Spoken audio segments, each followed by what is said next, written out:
We hear a lot of perspectives on the Mankind podcast.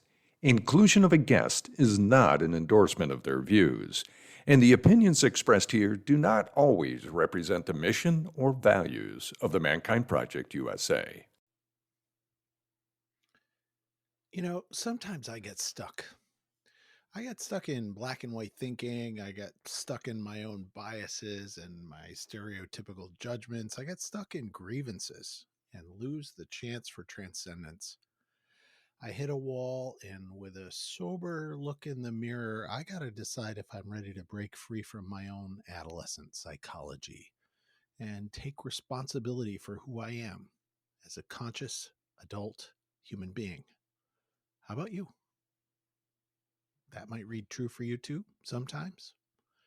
In today's episode, I'm with Ken Mossman. We're exploring questions like that one. Ken's a coach who's worked with men from all walks of life, helping them step out of the confines of adolescent thinking and into the realm of conscious, integrated adulthood. Ken's approach is all about expanding your vision, facing shadows, and building a legacy of responsibility and positive change. So, how do we become good ancestors? We'll talk about the distinction between power over and power with, and the hard work of working with and balancing all of who we are. And we'll uncover what it truly means to grow beyond the rigidity, inflexibility, shame, and limitations that often keep us stuck in adolescent patterns. Hang around.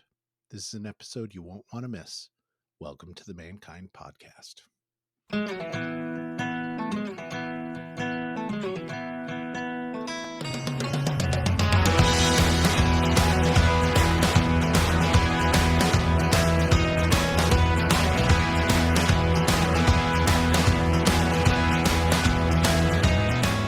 It's Boysen Hodgson. Welcome back to the Mankind Podcast where we are setting out to prove that there are indeed many ways to be a man. There's more than one way to be a man, and we are complicating ideas of manhood and masculinity with every show. So I am here today with a dude that I've walked the road with, not for a very long time, but who I have come to really appreciate his depth, his groundedness, his solidness, and his perspective. Ken Mossman. Ken, say hello. Hello, and thanks for having me, Boysen. I'm excited for our conversation. Ken works with men who are visionaries, map makers, iconoclasts, and creative cliff jumpers. Pretty good statement there. Over the years, he's developed an international clientele from a wide range of industries, including finance, academia, tech, entrepreneurship, medicine, and the arts. He brings love, fun, and broad systems focus to his work, helping clients expand their vision and create legacies of conscious responsibility. You'll hear that word again, and positive change. Emotional literacy, fluency, and flexibility are keys to getting there, as is facing one's shadow. And he's happy to serve as a guide and partner at all points across the continuum. Ken's style is playful, intuitive, incisive, and joyously irreverent. And that is my experience of him as well. He imagines a world in which all people are valued and experience an embodied sense of belonging and wholeness. He's also a podcast host with the Mojo for Modern Man podcast, and he leads cohorts of men through an intensive program called I Am, the Integrated Adult Male, several times a year. Away from his work, he can be found playing in one of his home-built guitars, baking stuff, whipping up colorful, tasty meals, or skiing unreasonably fast. His favorite activity, though, is delighting in the wacky blessings and company of his wife, Danielle, and his son, Kai. He lives in Wilton, New York. Ken, welcome. Thanks, Boysen. I'm so psyched to hang out with you.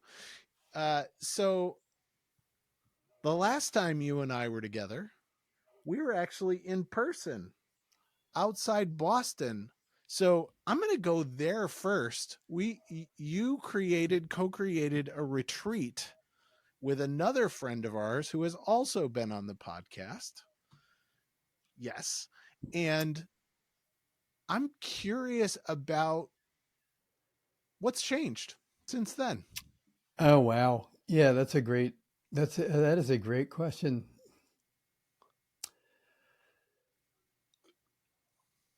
I think the thing that has changed the most for me personally from that out of that time we spent together outside of Boston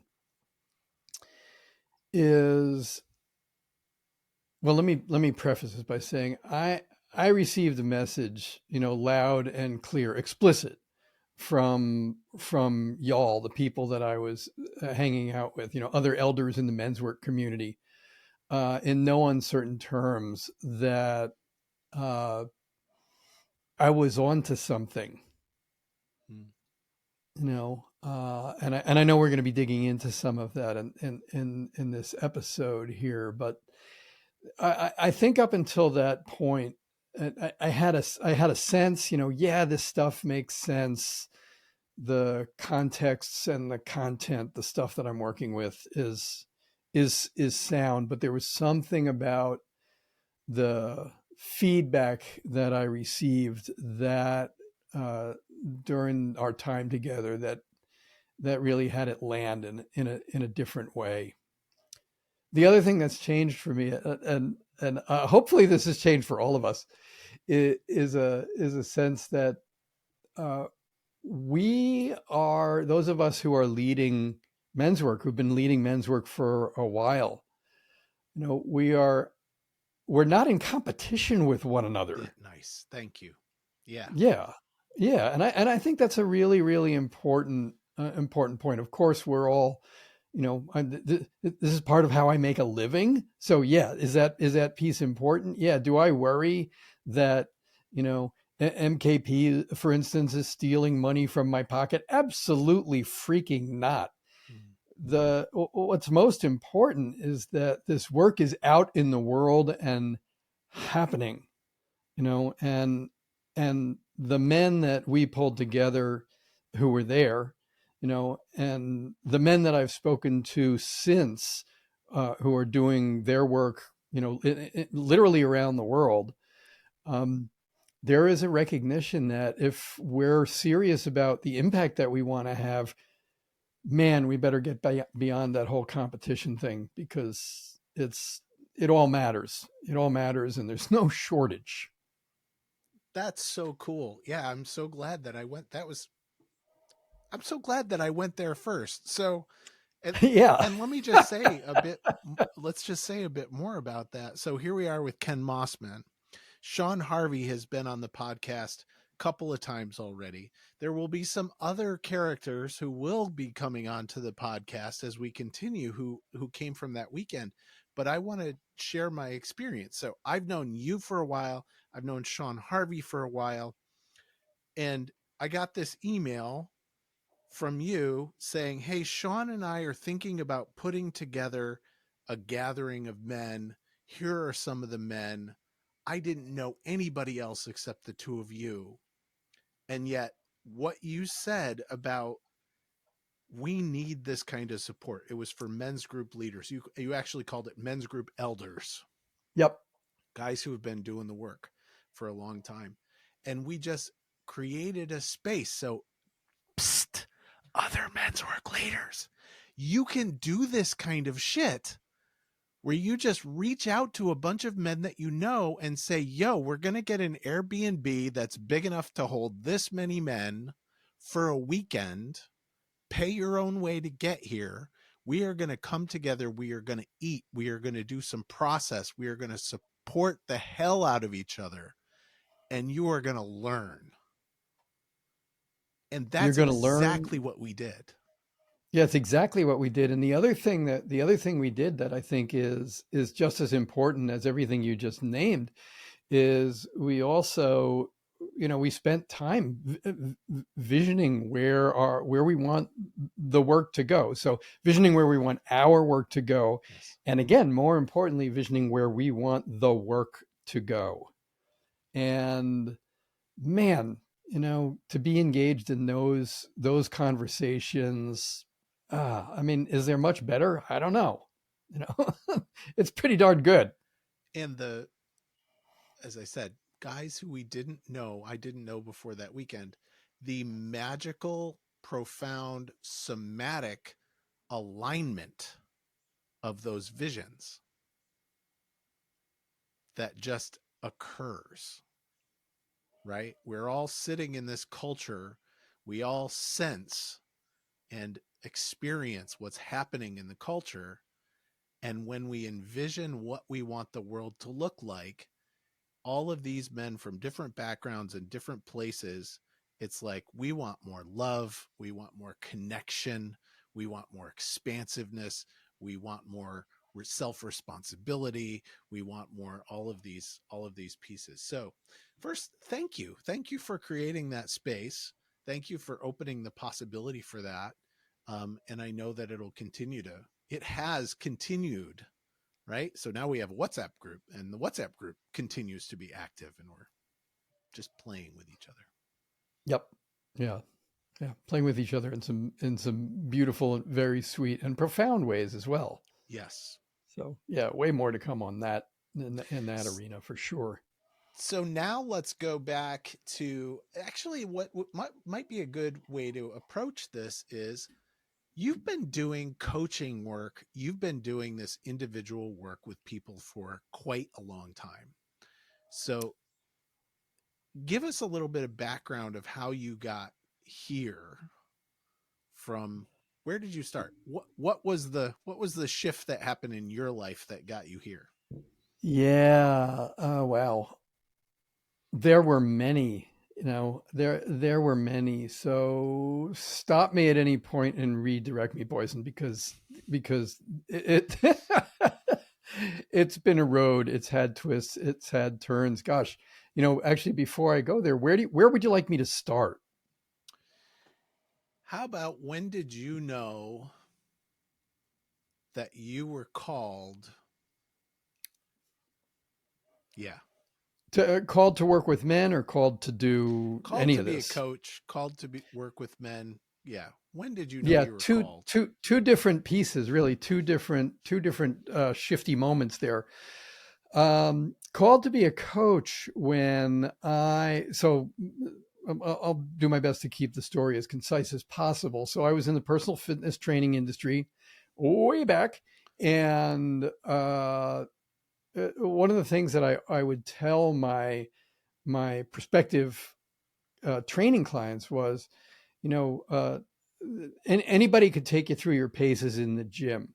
What's really going to make a difference for you is the conversations we have, because they're going to include, I didn't say this, but I was thinking, because that's where we're going to include things like accountability and what do you do in between sessions, all that kind of thing. Plus, though I would probably not have admitted this when I was really young, I realized I'm a relationship guy. Plain and simple, I'm a relationship guy, and heart-centered at that. And it was through that work, actually, that I discovered coaching. I had heard about this whole coaching thing through fitness, professional fitness magazines and things that I was part of, organizations that I was part of. And it wasn't until a client of mine, actually two clients within about 2 days, mentioned this whole coaching thing, that I started to pay attention. And without getting into all of the little details of the story, when I really stepped into learning about the kind of coaching that I do now, it was like a big switch went off in my head, a big switch went off in my body. It was like one of those, it was like a sci-fi movie where, someone pulls this giant switch on the wall and it was an awful lot like that. It was like, oh my goodness, this is my work right here. This is my work.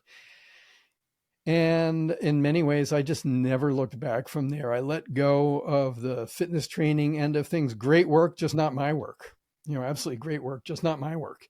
And poured myself into working individually with clients. And within about 3 years, so this is going back 2000, 2001, within about 3 years, I really got clear about who it was that I was called to work with, most called to work with. And part of that research, quite frankly, involved getting honest with myself and looking in my own mirror and realizing that, I'm trying to put language to who it is that I'm really drawn to work with. And I need to pay attention to who's looking back at me from the mirror, because it really was, in those early days, it was men like me. My son was born when I was 40.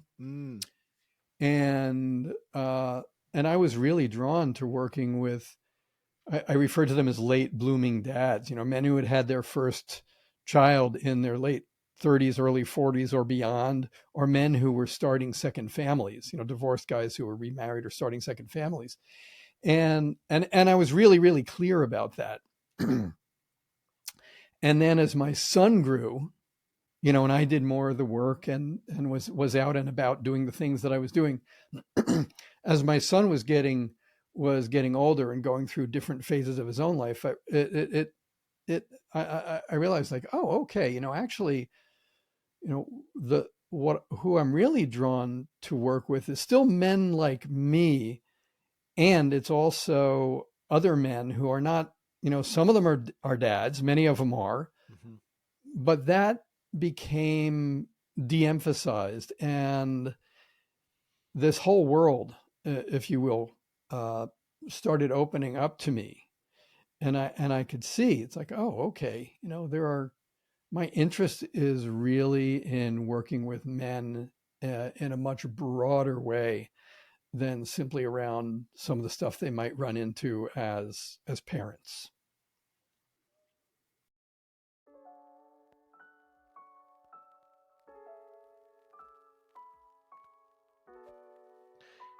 Hey, it's Boysen. On the Mankind podcast, we've brought some incredible guests on to speak about the importance of doing the work to improve mental and emotional health.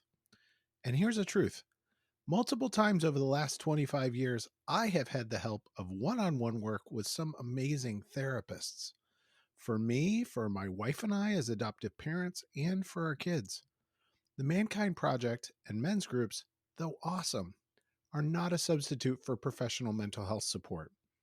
And so I'm thrilled that the Mankind podcast now has BetterHelp as a sponsor for the show. BetterHelp works online. It asks what you're working on, and then it matches you for live one-on-one sessions with a licensed therapist, someone trained to work with you, to listen, and to offer helpful insights. I've used BetterHelp. It's super easy, and I like what I've gotten. If getting one-on-one support in the comfort of your own space feels like a good direction for you, I invite you to check it out. Go to the link in the show notes or betterhelp.com/mankind.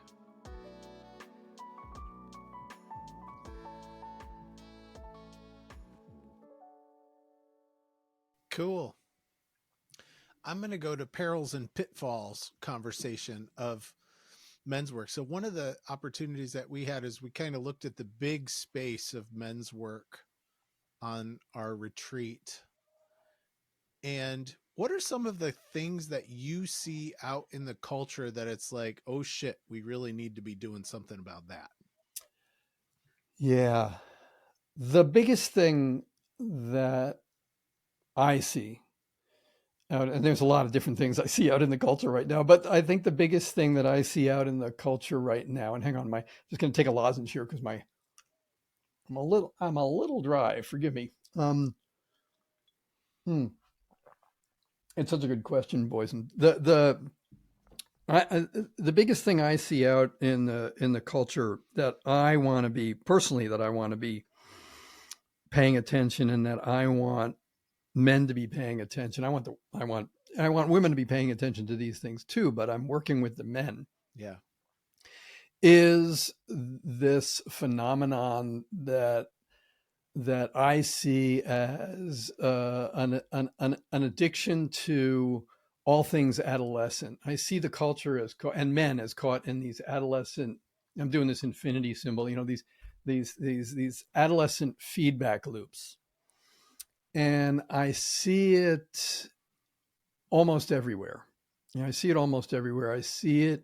I certainly see it in media. I see it wildly, painted in day glow colors in the world of politics, particularly our American politics right now. I know it's happening in other places as well, and I see it I see it in behavior. All over the place. And I don't mean to belittle anyone, because really what I want to do is draw attention to what is, I think, in many ways unconscious, which is a problem, unconscious out in the culture, which is operating from this. You had referred to it as adolescent psychology, and I think that's a really good way of. I think that's a really good way of putting it. Yeah. Operating in operating in a world that is allegedly grown up, but operating in that world in an adolescent fashion. Good. Start drawing distinctions then. So, what do we see in that? Yeah. Yeah. What we see is a lot of inflexibility. Cool. As a starter. Yeah. An awful lot of inflexibility. And I'm going to address the more distorted aspects of this because I think they're really, really important. So one of the distorted aspects is a rigidity, an inflexibility, a notion that, I know something, and it might be a very small thing, but I know this thing, and therefore I know more than other people know. Through, even though I don't realize that my worldview is limited, I know this thing, therefore I know more than other people know. I'm not interested in knowing what other people know, or even admitting that there's other ways of going about things, because I've found the way. Mm-hmm. And if you think about it, there's in the case of actual adolescence, there's something really beautiful and charming about that, because oftentimes it's driven by an idealism and most of us, if we're honest, we can relate to this. I think of that great Mark Twain quote where he said, "When I was 17, my father was a complete idiot. It was amazing how much he'd learned by the time I was 21." And I think that does a beautiful job of speaking to that kind of adolescent psychology. It's like, oh, here's the way. I don't want to talk to those other people. I know. Again, driven by an idealism, and often driven by an idealism, if we really step back and look at it, that can be, in worst case scenarios, it's downright dangerous. It's certainly limiting. I think that oftentimes this is a variation on the same theme, but oftentimes adolescents in their commitment to their cause or causes can have tunnel vision and an inability to see a much bigger picture, to think in ways that are that take into account the complexities of the systems that they are trying to change. Adolescent thought can be remarkably simplistic. Mm-hmm. Two-dimensional versus three-dimensional, to say nothing of four-dimensional, because change takes time. What else can I say? What else by way of distinctions? Well, there is that time element that a lack of patience and a lack of recognition that there can be a tomorrow. That we can slow the roll. There are important, wildly important things to be looked at. Absolutely. We have issues that need addressing, and some of them are quite urgent. However, the rush to apply simplistic solutions to complex issues rarely, if ever, ends well. I just said a lot, so go ahead and ask me another question or redirect me, Boysen. I think that was actually really good. Simplistic solutions to incredibly complex problems, because one of the other distinctions that kind of popped up for me as you were speaking is like there's a transactionality about it, right? So a simplistic answer when I'm looking out in the world of young men is, this kind of extremely simple power equation. And pick up, because you're right there. So it's like, yeah. Well, let me. I think it's useful to share some. Perhaps a relationship story would be useful here. Yeah. And we can share many of them. And if this doesn't take us in a useful direction, again, redirect me, Boysen. I trust you here. I'm thinking of moments in my relationship with my wife where one of us thought we saw a clear direction, but we took it without being in consultation with the other one. Made a decision that perhaps impacted finances or other choices that are best made in conversation. And I think more of that used to, actually, I know for a fact that more of that used to happen in the space of our relationship. But as we've both grown and gotten to know ourselves better, and also gotten to know one another better, because here's the thing, we have been together now for 37 freaking years, and thank goodness, it's been an amazing ride. But we are absolutely not the same people we were when we met when we were both 28. Yeah. And thank goodness for that. Yeah. And also thank goodness for not falling for, and this is another piece that another distinction that comes back to the adolescent psychology is, relationships are not, they're not romantic Hollywood tales, and what I mean by that is, can there be plenty of romance in a relationship? Oh my God, you bet. Is there any such thing as real happily ever after, where, you set it, forget it, and go on your merry way into the sunset, and, the clouds part and the angels sing and the sun shines in? No, God, no. And in order to, if either of us had been attached to that very adolescent romantic notion, oh my God, I'd probably be looking for a 25-year-old girl and I'd be out driving and again, believe me, if I had my druthers, would I like a red Ferrari? Oh my God, who wouldn't, on the one hand, on the other hand, life doesn't work that way. Certainly relationships don't work that way. They take work. They take an constant up leveling of communication, of willingness to engage, including willingness to engage in conflict. And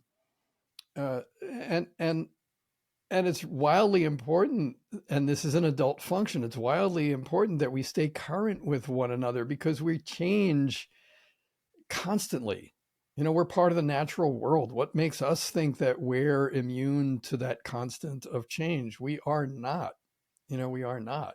Again, I just said a lot, so ask me ask me another question or redirect me. Yeah, that's really good. Yes, that was beautiful. So there's grace. The word grace came to me as you were talking about the relationship. Is like that's like a a next level. It's like that's a mature function. Grace is a mature function. Grace for myself, grace for the relationship, grace for the passage of time, like all of those things that kind of get built in as we mature. And Mike Rostowski, who's a buddy of mine on Facebook, very wise dude. Go find Mike Rostowski on. I got to get him on the podcast. Damn. Yeah. He just posted something yesterday about the fact that, if you want to really learn about the world and learn about your spiritual life, then get into a long-term committed partnership. Right? Like there it is. There's the deep work. The deep work happens over that amount of time in commitment. Yes, and back up to transactionality. So the other piece that I was thinking that goes along with it and next door to it is the simple mathematics of power is I'm going to get money, cars, influence, status, power, and discount everything else. And that's something that I see playing out in some of the kind of, I don't want to call it men's work, but man spaces out there on the internet is just like trying to shut down entire aspects of who we are as human beings in favor of transact. Yes. Yeah. Oh, that's beautiful. And again, as we look at that through an adolescent's lens, adolescents often identify themselves by what they do. Yeah. By what they do and the results of what they do. I'm a football player. I'm a scholar. I'm a this. I'm a that. I'm the other thing. I'm a cool guy. I'm a dress in black goth dude. Whatever. And we surround ourselves with those who are, in the same camp. And then we look at that identity to produce a given set of results. So what you're pointing to there, the money, the power, the car, the supermodel on the arm, all of that kind of thing. Again, is there anything wrong with having money? Goodness, no. Money is remarkably useful. Is there anything wrong with having power? No. Absolutely not. We might have some disagreements about how one uses, or I think what you're pointing toward, leverages or abuses that power for sure.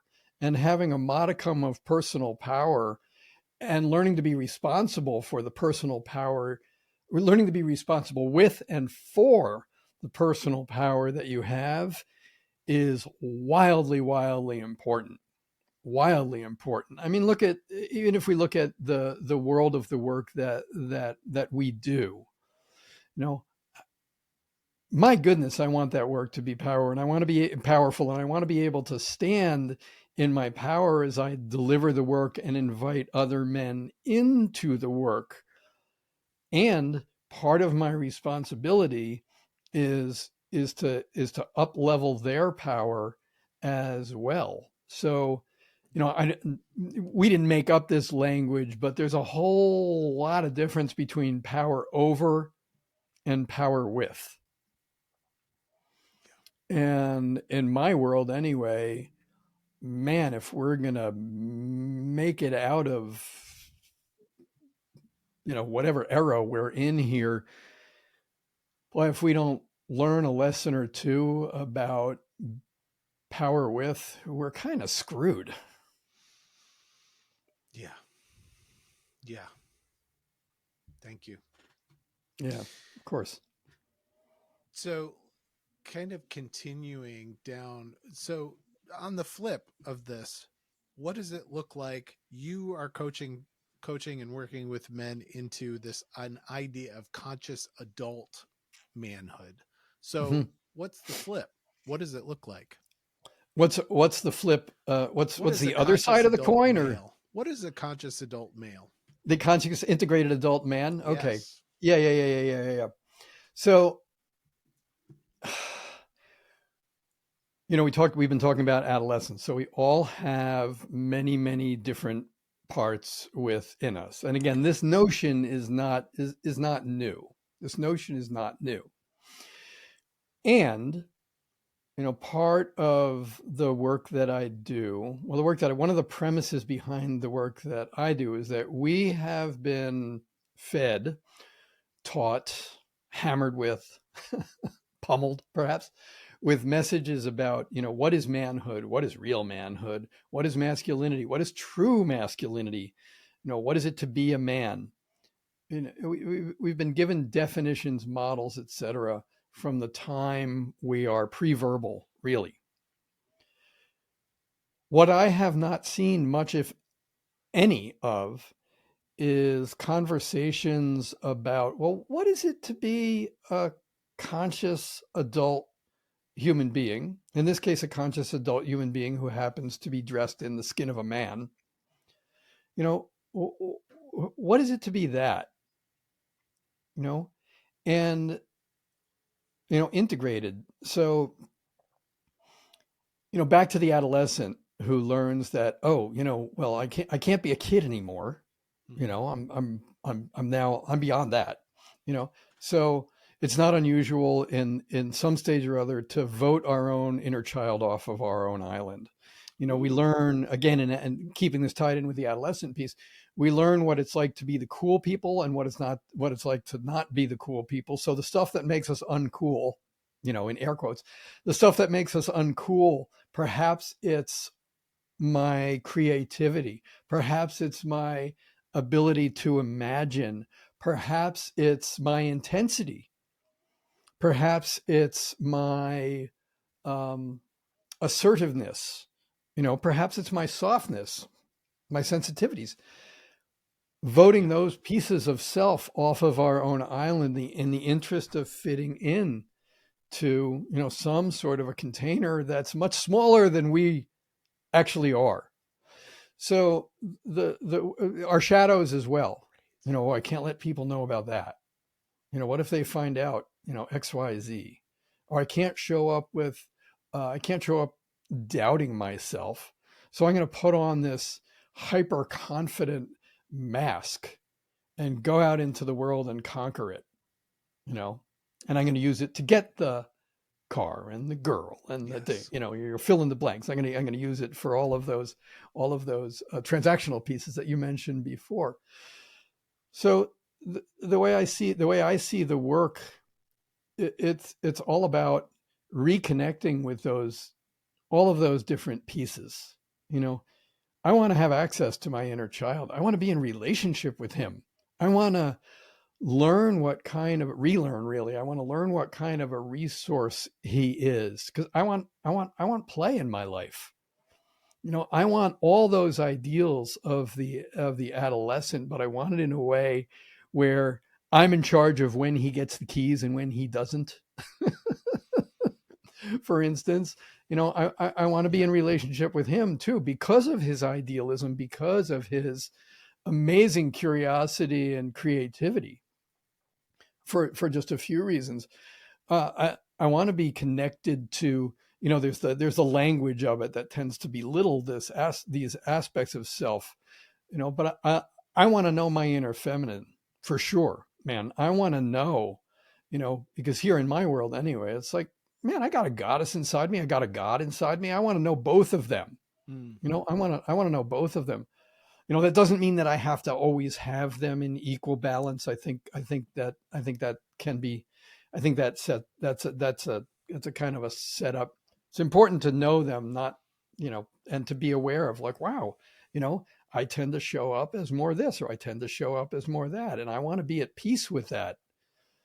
And if I need to make adjustments because there's a part of me that isn't being expressed consciously in a useful way, I want to be aware of that. Aspects of ego and shadow as well.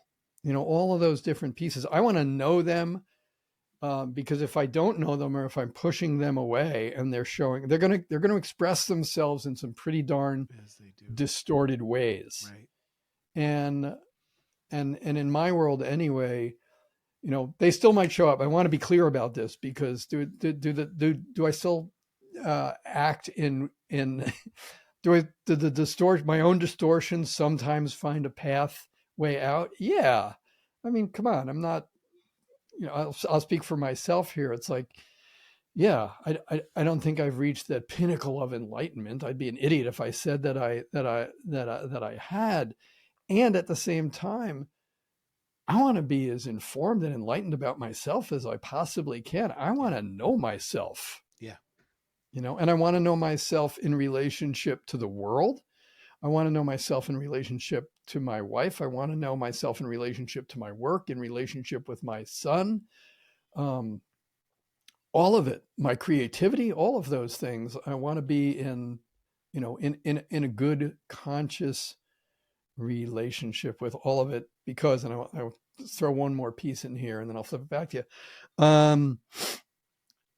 Because those are all mine as a mature adult human being. Those are all things that I get to be responsible for. And I'm using that language very intentionally, because the more I know myself and the more I'm willing to connect to the systems around me, the more I am excited about the things that I get to be responsible for versus have to be responsible for. Yeah. It's a really different way of approaching the world. Beautiful. I was getting something as you were speaking when you first started out talking about, so what is an integrated adult man? That's the program that you throw out. And the simple opposite of the disintegrated man. Yes. And I certainly experience that when I see men coming into men's work through many of the different avenues that they come in. Disintegration is like often what drives a man to the work. Right. That there is all of these aspects of self that have been rejected and put away and punished and denied, and that will then lead to, often inevitably, a disintegration of the outer world that they're inhabiting, because it can't not. Right? Yeah, absolutely. And we're seeing it. We're seeing it everywhere. Yeah. We're seeing it everywhere. I don't know him personally, but if I look at what's going on in Ukraine right now, it's been going on for a while now. What is the distortion that is driving that? Yeah. I don't have an answer. I mean, we could point to other hot spots and say a lot of the same things. And any simplistic rationale that we put forward is going to be 1 to 99% wrong, right? So part of the integrated adult is like being in the curiosity, being in the not knowing of the whole picture of what's happening. Right. Again, how comfortable are most adolescents with ambiguity? Not very. Right. Yeah, that was something that there's a polarity, right? That's what I experienced in my own adolescence for sure, and what I witness in my kids and the other teenagers that I get to hang out with, right? There's a litmus test for everything. Mm-hmm. And yeah, you're either pass or fail. And if you fail, then you're canceled. Like, right. I get canceled routinely every day by my teenagers. Yeah.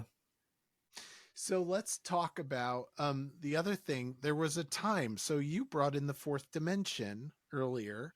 And then as you were speaking about parts, about all of our systems and all of those things that we are hidden, something came to me that I hadn't ever thought of in this context before, which is I also want to be connected to the part of me that is my last breath. Amen, brother. Yeah, absolutely. Absolutely. That for like I can project myself backwards into all my own old stories and beliefs and my inner child and my all of those things.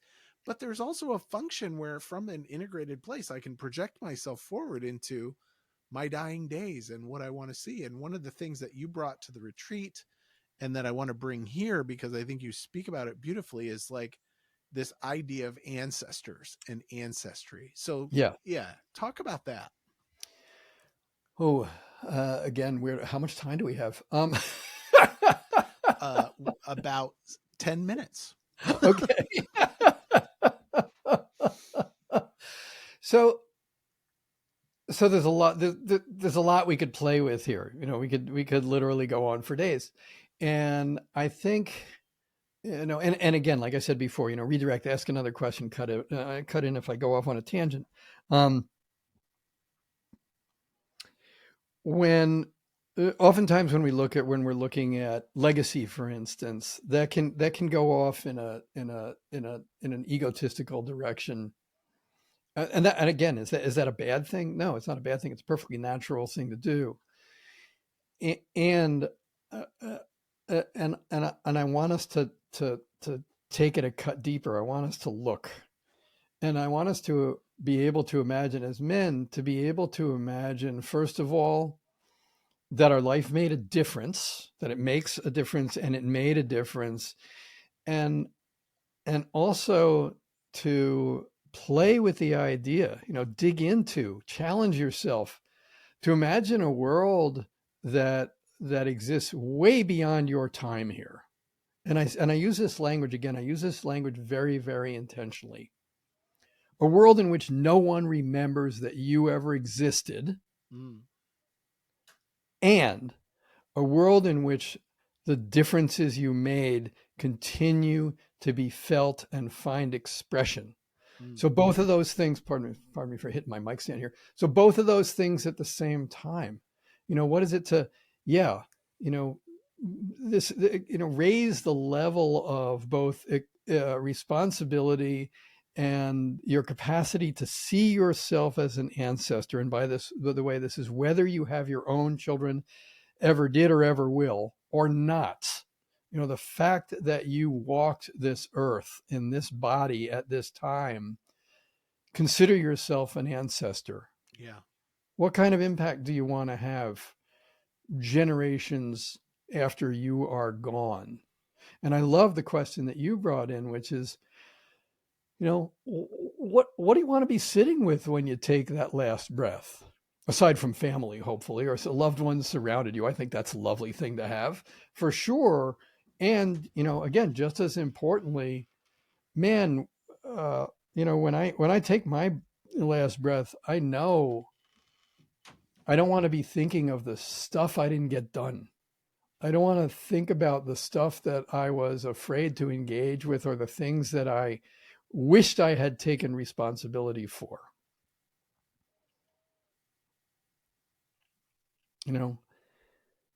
Yeah. Was that clear? Yes. Yeah. Okay. Yeah. The things that I wish I had taken responsibility for. Can we, I want to go here because there's just something in me that's leading here. Yeah, go. Can we talk about regret? Because there's something in that keeps popping up, and I've been noticing this in some of the circles that I'm sitting with, and it seems to connect to this ancestry idea. It seems to connect to, I know adult men who are living with deep, deep, deep shame and regret about things that happened 30 years ago, 40 years ago. How does that fit into this conversation? Well, I think there's an important distinction to be made between regret and remorse. So regret is this, to me anyway, regret is this, this gnawing, consuming, and you used the word shame before, where I can only look back and see how I messed up. I can only look back and see, or look back and look at myself and see only my brokenness. only my brokenness, and the things that I wish that I had not done. So first of all, it's complex. Let's not make up this stuff is simplistic. And shame is a bear. Shame is a bear for a number of reasons, including the fact that if one is functioning out of shame, I think there's this notion in the culture that no, shame can be a driver. You can shame yourself into action. You can shame yourself into action, but I'm not sure shame will ever let you stop. Because according to shame, you're irreparably damaged and broken. And shame isn't, it takes the things, I'll speak in the first person here. It takes the things that I've done wrong, and I've done some pretty stupid stuff, but it takes the stuff that I've done wrong and it imprisons me forever because of those things, because I did those, I didn't do wrong. I was wrong, or I am wrong. Yeah. And the energy of it, it becomes a feedback loop unto itself.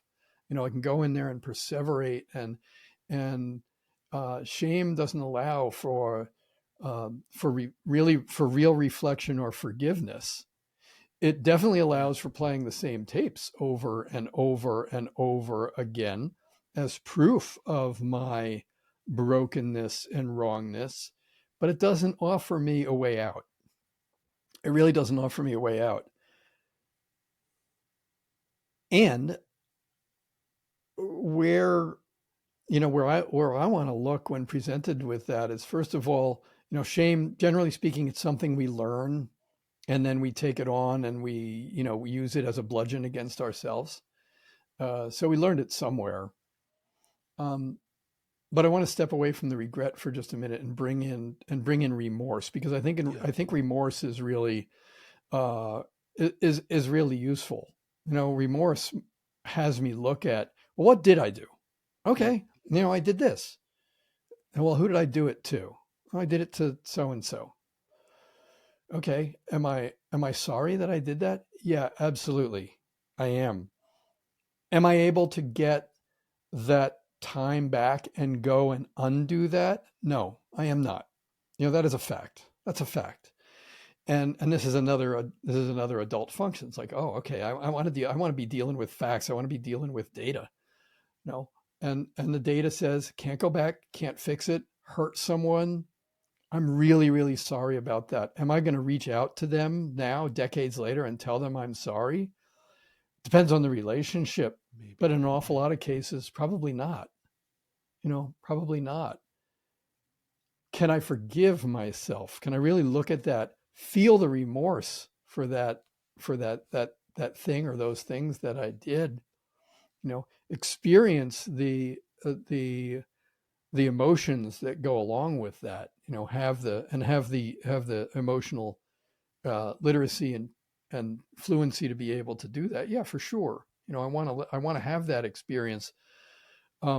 I don't want to perseverate over it. I don't want to lock myself into an endless feedback loop where if I go there, that cultural notion that if you go there, you'll never get out. Right. If you go there consciously, you can experience it and then, move on. And then at some point, yeah, I want to have the wherewithal to forgive myself. Depending on the action, a couple of my mentors make this really important distinction that in some cases there are actions that are simply unforgivable. However, the human being is always at some level forgivable. And that's another really important distinction, because some people have done things that are absolutely horrible. They are unforgivable, and chances are that human being, if they're willing to look, and do their own work, then they're forgivable. But for myself, I want to let go of, as coming back to the last breath piece. I want to give myself as much of that, and there's laughter in the background. I love that. It's coming in at a perfect time. I want to give myself as much forgiveness and space to learn from those things that I'm remorseful about as I possibly can. And regret and shame just don't make much space for that.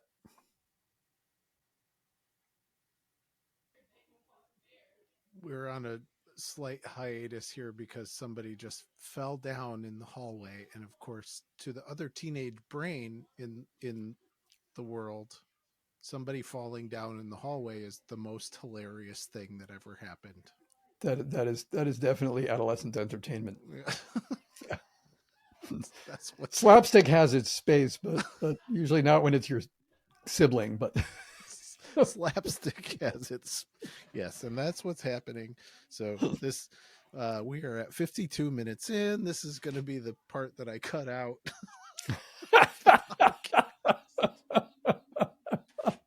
My 17-year-old funny cackling. Yes. Okay. Take back in.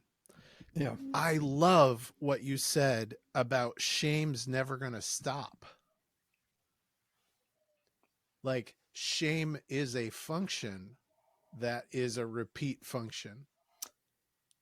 It is a self-reinforcing negative function.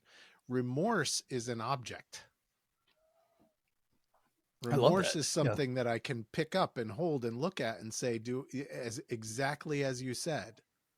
Wow, what did I do? It's objective. What did I do? Did it hurt somebody? Yes. Am I sorry for it? Yes. And I can set it down. Right. And I love that you brought it in that way, because even if you look at, well, what are parole boards looking at when they're considering releasing someone? They're looking for, has there been remorse? Has there been a shift? They're not looking at, well, are they still regretting the fact that they got caught? Probably not.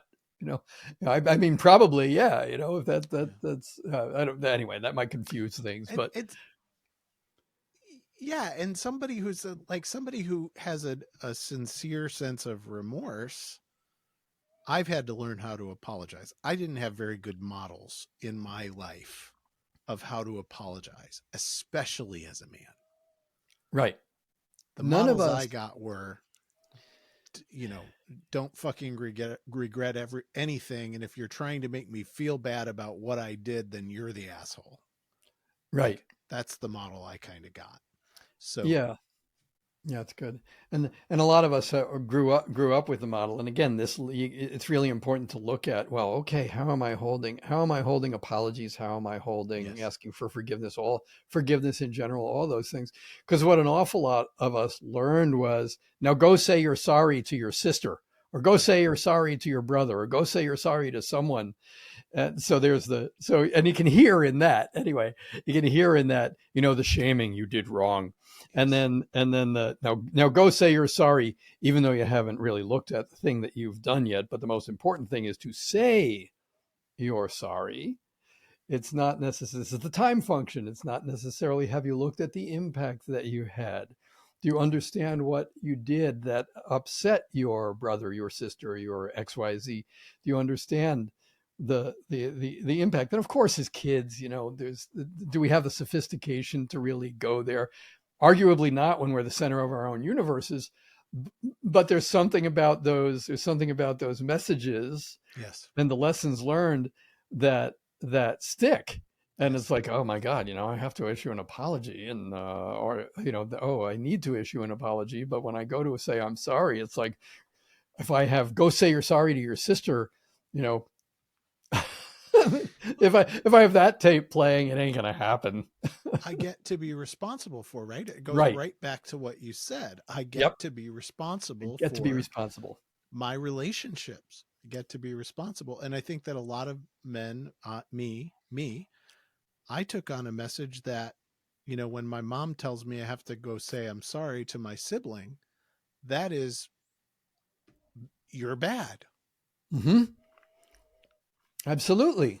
Like, that is the transmission of shame. That is the transmission of kind of a shaming message, right? But then I witnessed that. I went to this regret for things that happened 40 years ago piece, because I also see some men practicing self-shaming, self-hatred, self-loathing as their act of contrition or act of penance in ways that are just unhealthy for them, and continuing to destroy relationships and continuing to destroy their ability to love themselves and build something different than what they had. Absolutely. Absolutely. And I love that you brought in that piece. We mentioned Sean before, and the deep work that he does around compassion. It's so important. And I do think this is, I do think a lot of these things are, they do live in the arena of adult function. Yes. It's like, as an adult, I don't know that as a I think it's a pretty rare. It happens, it absolutely happens that there are younger, adolescents who are able to certainly express uh, compassion and true deep empathy. Sometimes to a fault. Yeah. So it's not necessarily so nuanced, but I think it really does live in the arena of adult function, to be able to, again, look across the system of self, because we are complex beings. We contain multitudes.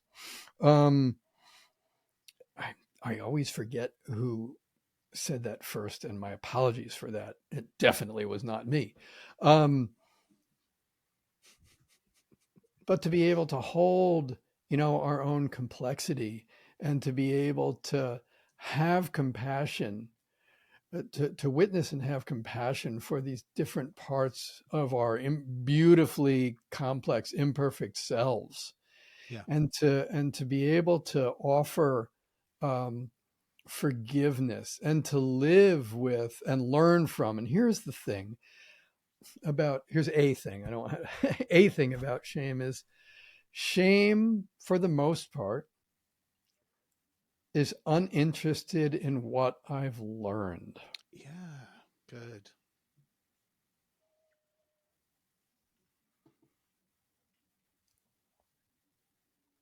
Yeah. And as an adult, oh man, I want nothing more to continue to learn. Yeah, there's other things I want, but I absolutely want to continue to learn, and that's something else I get to be responsible for. So I get to be responsible for finding ways of releasing that shame. I get to be responsible for shifting as many of those regrets to allow myself to experience remorse. And I get to be responsible for, here's the other thing, regret and shame are remarkably selfish. And when I say they're remarkably selfish, I'm not giving those who are experiencing that, I'm not intending to shame you further. Really, where I'm pointing here is to look, because that shame is all about me and my faults and my damages and my brokenness, my unforgivableness. And part of the job of the adult is to see oneself, the system of oneself, inside the system of one's family, one's community, one's organizations, one's culture, one's world, and to be able to look within and without. To be able to look in, absolutely, wildly important. That's where all that integration and that consciousness happens. But oh my goodness, as you learn it, spend as much time as you are going inside, going outside as well. And looking out there for what else what are the things out there that I want to be responsible for, that I get to be responsible. If you look, you will find things, and it's important. I can't say that this is the most important time in history, because I think in any historical moment we can be seduced into thinking like, oh my God, it's never been like this.